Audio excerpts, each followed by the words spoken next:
Carter, Pee Wee, B Miller, Mark Stitt. I can name some more, no cap. That's some real shit. Lil Nick, Bank Street, nigga used to have you sick. Good evening, ladies and gentlemen. You are now on on World Rule Talk. So tonight we're going to be talking about a Quentin Tarantino film. That movie is Kill Bill. Now I gotta say, this is one of my favorite films. I've seen this movie at least 1,000 times. Man, so when I first saw this movie, it was kind of heavy. Because I first seen it when I was like 16. It came out in 2003. And a fun fact for you is Kill Bill Volume 1 and 2 was supposed to be one movie. But when it got released in theaters, they figured it was too long, so they broke it down in two parts. That's why in the beginning of the first one, you know what I'm saying, like the credit, you see like people in the credits, you know what I'm saying, you see names of people that wasn't exactly in the first one, you know what I'm saying, but they pop up at the end, you know what I mean? So, spoiler alert, I'm not going to talk about part 2 yet, but we'll get to that, in due time. But anyway, this movie, it kind of holds sentimental value for me because I'm really into these type of films, these samurai sword films and martial arts films and, things like that. And, this movie is very, very bloody. And I shouldn't have to tell y'all that. I'm pretty sure most of y'all has seen this film already. So basically, when you first get into the movie, it wastes no time, getting into what's going on. Because in the beginning, you see her on the floor pretty much bleeding to death. And then right before she tells Bill it's his baby, apparently he got her pregnant, before she left. He shot her in the head, you know what I mean? So instead of killing her, she ended up in a coma. So then when the movie starts, when it actually starts, you see her pulling up in front of a house. Vanita Green, you know what I'm saying? The chick played by Vivica. So when she answers the door, the two, pretty much not confront each other, but encounter each other. And then every time she run into somebody who she's after, like it'll do like a freeze frame, and then you get that theme, you know what I'm saying? That I can't really do it, but you know what I'm saying? Next thing you know, they start fighting and shit. Now I gotta say Vivica did a good job with her choreography. You know what I'm saying? The knife fighting and everything. The martial arts was pretty dope, in the beginning. So they pretty much destroyed the house. And then right when they paused or whatever and they about to throw down again, a school bus shows up and it turns out it's her daughter. So when the daughter walks into the house, they're all bloodied up, and then, they hide the knives behind their back, of course, because she don't want her daughter to know, what's going on. So she tells her daughter that the dog got into the house and ran loose and just destroyed everything. But I'm pretty sure her daughter was smarter than that. This is one of those kids that, what I'm saying, didn't really have like a emotional reaction to, anything. But I don't know, those type of kids in these movies, I kind of think they're not annoying, you know what I'm saying? But at the same time, it's not realistic, because if that was a realistic situation, she would have been panicking. But, again, it's a movie. So after she goes to her room, they stop fighting, and, Vanita Green offers her some coffee or whatnot. You know what I'm saying? So they gets to talking and everything, and then um her name is Beatrix Kiddo, by the way. I'm talking about the bride, the main character, you know what I'm saying? Because in the beginning, they intentionally censor her name out, so you'll learn about it later in the second movie pretty much. But so they get to talking and everything, right?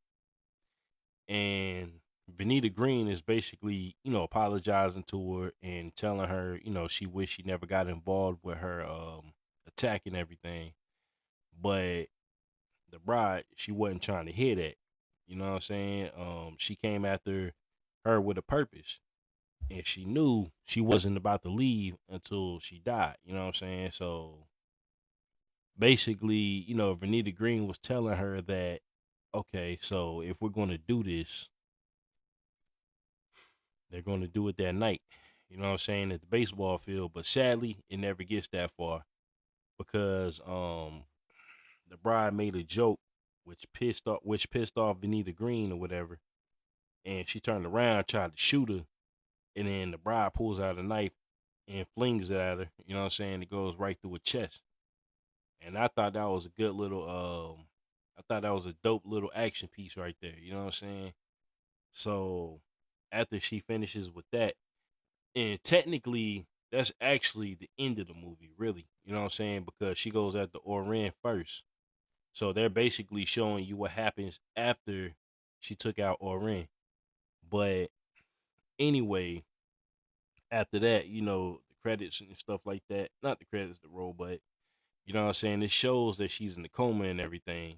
And then you got this nurse, like this weirdo ass nigga, right? Brings in this trucker looking dude into her hospital room or whatever.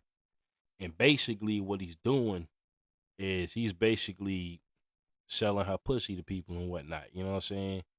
Even though she's in the coma, and he's telling them, it's $75 to do something with her. You know what I'm saying? To do things with her.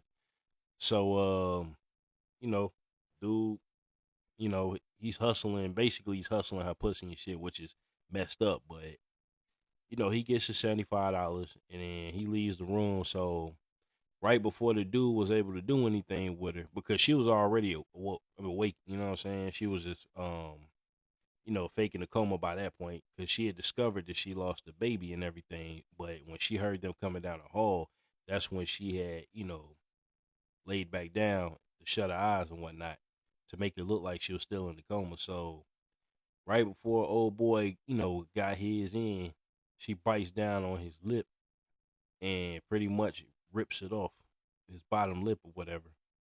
Or was it his tongue? I couldn't tell, but you know what I'm saying? Dude was dead as shit. So she gets up out of the hospital bed, but she can't exactly walk yet because she been in the coma for so long. Is that she lost her ability to walk and everything. So old boy came back into the room when time was up. You know what I'm saying? He discovered the dude on the floor dead, and she's like basically laying down on the floor right behind him. He doesn't see her, so she cuts his Achilles heel, his ankle and whatnot, and he falls to the floor. Now, this part is the part I wanted to talk about because, like I said, I never talked about this movie before, but this was one thing I never really understood. And like I said, again, it's just a movie and you're supposed to suspend your belief. But when he came back into the room and discovered that she was dead, right? I mean, that he was dead. And old girl, the bride cuts his Achilles heel or whatever. You know what I'm saying? She puts his head between the door and the frame or whatever. So she's asking about Bill and slamming the door on his head and whatnot. Now I'm just trying to figure out he couldn't have been the only nurse on that floor or whatever.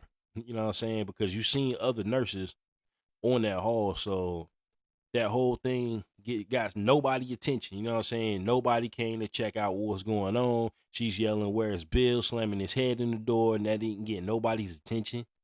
You know what I'm saying? That I just wanted to point that out. You know what I mean? Because I kind of thought that was a flaw, but at the same time, I'm just nitpicking at this point. Because like I said, this movie is great. But anyway, she winds up killing him and stealing his car or whatever. So um she's sitting in the back of the car, you know what I'm saying? And she's trying to regain her ability to walk. And while she's doing that, she decides to talk about O-Ren Ishii's origin story, her background or whatever.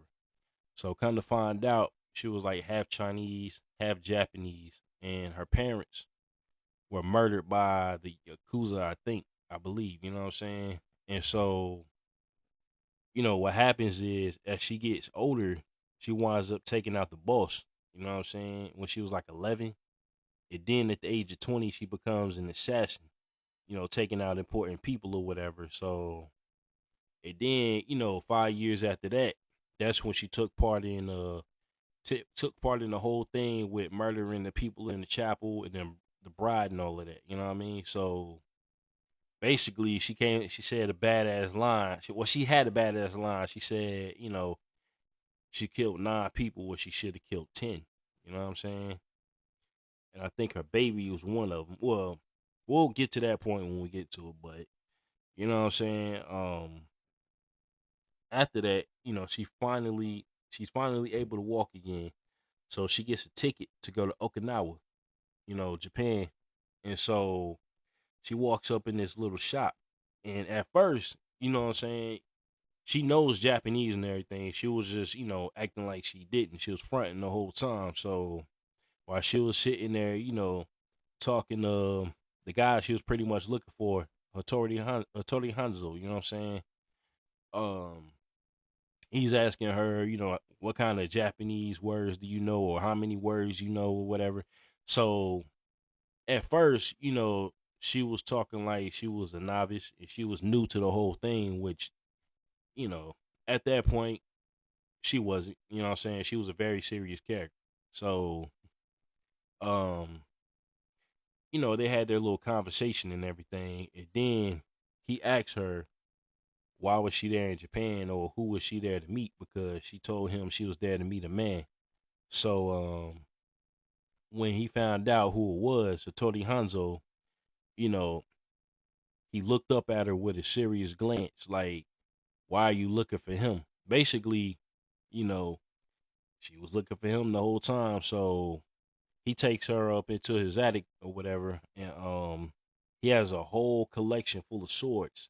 He made every single one of these. And them swords are pretty dope. I ain't even gonna lie. The one she picked up, the black one, you know what I'm saying? That shit, I like that one. Cause those are like my two colors, black and red. But you know, she was sitting there admiring his weapons and everything. And so he had a baseball, so he tossed it at her and she sliced it in half. He was just testing her skill or whatever. So he told her it's gonna take him a month to make the sword. So, basically train while you're here. So she does just that. And when the sword is completed, they're all back in the basement. It's like a little ceremony, you know what I'm saying? And he basically promised to himself that he wasn't going to make any more instruments of death. And this was a very serious scene to me too, because it's like the sword that he made was his best work, and he really, really, really did not want to do that anymore. But because it was Bill that she was coming after, he felt like he had no choice. So, she got the sword, and then she heads over to where O-Ren Ishii is, because O-Ren Ishii, she's in like this little meeting at first, with with the bosses and everything of the Yakuza clan she was about to take over. So one of them, he had a complaint and whatnot, basically complaining about the fact that she was taking over the group or whatever. And he said something about her heritage, which pissed her off. So she gets up, cut his head off, and then and I gotta say, O-Ren Ishii was a very serious character as well. She was nothing to play with. So she basically warns everybody. I know y'all keep saying the word basically. It's a habit at this point. But anyway, she cuts his head off and she warns everybody else about talking about her heritage and everything. So, you know, the meeting was adjourned right there. And then she ends up in this club. Her, and then she got some of her henchmen with her. And then there's this one crazy chick named Gogo that was also with them. She was young, but she was a lunatic. You know what I'm saying? So I forgot what that girl's name was. I've seen her in some other movies too. But she was a beast in this one. So while they're hanging out in the VIP section, O-Ren, you know what I'm saying, she senses the bride. So she takes out the dart in her hairpiece and she tosses it through the door, which is pretty dope, by the way. I ain't even gonna front. You know what I mean? So this movie had some, like, to me, had some, like, anime elements or whatever. But Again, a very serious film. It was very dark. If you never seen Kill Bill, it's dark. But Gogo goes out into the hallway and she's looking around to see, what's going on, who's, behind the door. But she doesn't spot anybody. So she goes back into the room and the bride comes down from the ceiling and she's headed to the restroom, I guess to take off her outfit. Because she had this Bruce Lee style jumpsuit on, the black and yellow joint from Game of Death. And that's a great movie too. If you haven't seen that, not the whole movie in my opinion, but the last, I think it was 30 to 45 minutes when they actually had Bruce fighting in the pagoda. That's the part that I suggest everybody watch. But anyway, that's when Sophie walks into the bathroom. Now this is O-Ren Ishii's assistant, right? She's on the phone, and that's when the bride spots her. So while everybody's in the VIP room making fun of I guess the waiter, out of nowhere you hear the bride call out O-Ren Ishii's name. So everybody comes out of the VIP room, and she steps out last. So she sees that it's the bride, and you could tell by the look on her face she's surprised. So the bride cuts off Sophie's arm. And I'm just like, damn, this woman still, all that blood she lost, she's still alive. I was surprised when I first saw the movie because I was sure that I was going to kill her. You know what I mean? Because there was nothing she had to stop the blood, the bleeding or whatever. So surprised she didn't bleed out to death. But anyway, O-Ren orders her henchmen to attack, and she winds up killing all of them. And then Gogo comes down, and I ain't gonna lie, Gogo was a problem. She was giving her some shit, So the bride, she almost died in that fight because she was getting choked out by that chain, that ball and chain. But the bride winds up killing her with this chair leg with screws in it, with nails in it. You know what I'm saying? Stabbed her in the foot, then stabbed her in the side of the head, which took her out. So, you think there's a fight that's about to commence with O-Ren Ishii, but nah, you hear a bunch of motorcycles pulling up. So what's the rest of her henchmen or whatever? So as they come in, they all start fighting her. And there's one dude that was giving her issues. And he was played by Gordon Liu. Now, Gordon Liu, to me, is a great actor. Now, if you've seen the 36 Chambers of Shaolin, that's one of my favorite kung fu movies from 1978. He was in that. And he played the double role in this movie. He was O-Ren Ishii's main henchman in the Crazy 88s. And then he played Pa Mei in Kill Bill Volume 2, which is the old dude that taught the bride, martial arts or whatever. So that's one of my favorite. I normally don't have a favorite actor or whatever like that because I'm not one of those people, but I love his movies. You know what I'm saying? Good actor, good martial artist. You know what I'm saying? So he was giving her problems, but then it's like she knocks him out eventually. So he's laid out for a while, and then she commences to killing everybody else, cutting off arms, cutting off limbs, throwing axes, at heads and whatnot. And then she even cut a dude clean in half. I was like, damn, yo, I don't care how many times I see that movie, yo. That part always gets me. Cause I think that shit is funny. You know what I'm saying? The sword just goes clean through the mug. You know what I mean? So after she takes everybody out, he comes back. You know what I'm saying? And then, before he comes back too, you know what I'm saying? The lady that was, I guess, running the restaurant or whatever, she shuts down the lights, and now she's fighting in the dark, and she's still watching people. And then when the lights come back on, it's just one little kid who has a sword. He might have been 17 or 18, but she pretty much breaks the sword up and she's whooping him with the sword. And then basically she tells him to go home to his mother.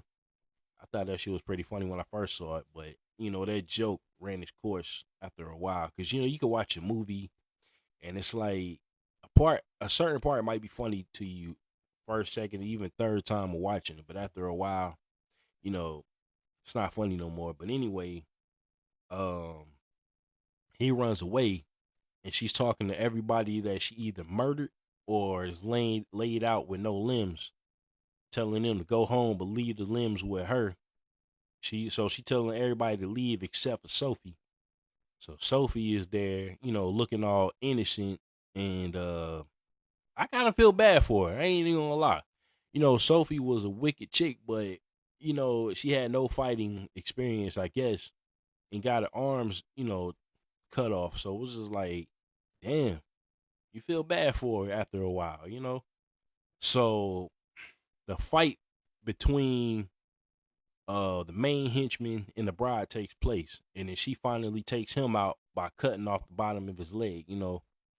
So after he falls, then she goes to look for O-Ren. So it's like this backdrop where you had the outside and it's like snowing and everything. Um they're fighting. They're about to fight. So, they're talking. O-Ren, she bows to her in respect. Because the one thing that these two, had in common with each other is that they respected each other. Now, she might not have liked them. She might not have, wanted them to live, but they respected each other. So, they get fighting and everything. And then O-Ren, she's impressed by the sword that she has. So she's asking her what kind of sword is it. And then she says it's Hattori Hanzo steel. So she's surprised by that. And once again, they get to round 2. But O-Ren doesn't make it. She gets the top of her head cut off. And it's like you can see her brain and everything, yo. I thought that was a great touch, to her ending. So she, falls and she dies. And so that's pretty much the end. Well, it's not the end of the movie, but it was the end of O-Ren's chapter. So you see the bride crossing out her name.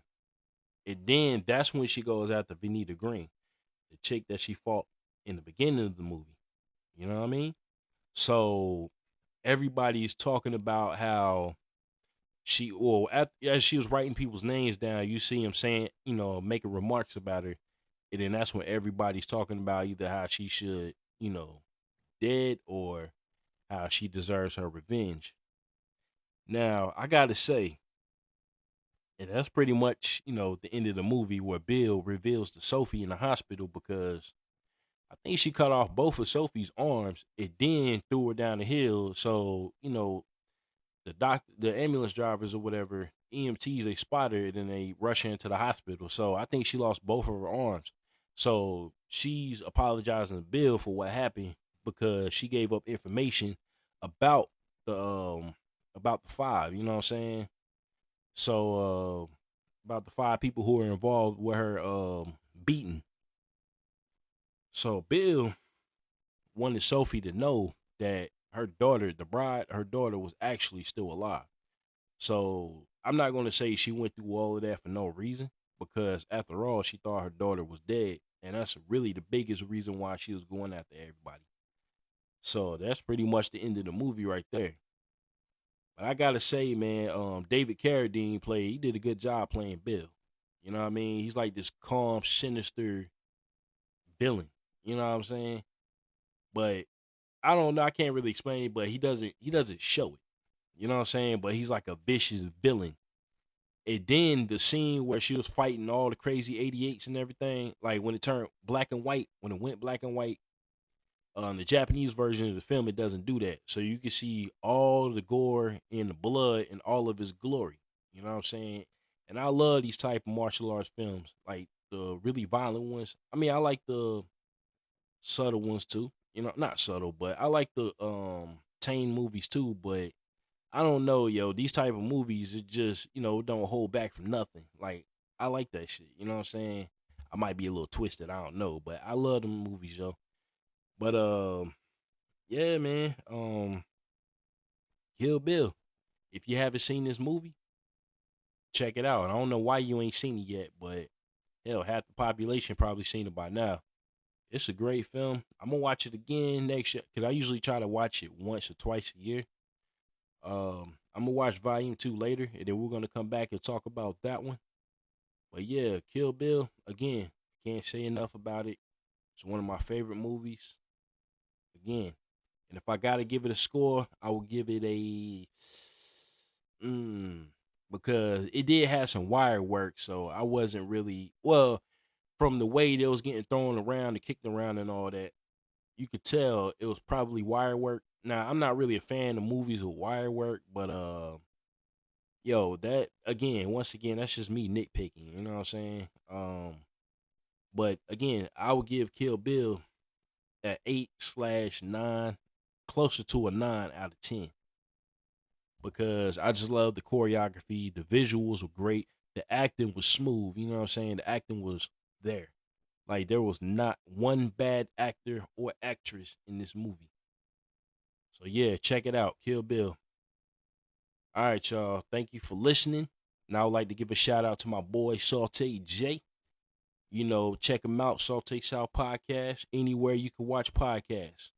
Now I would like to give a shout out to Rico Covington, Alien Nation. Check him out anywhere you can watch podcasts. All right?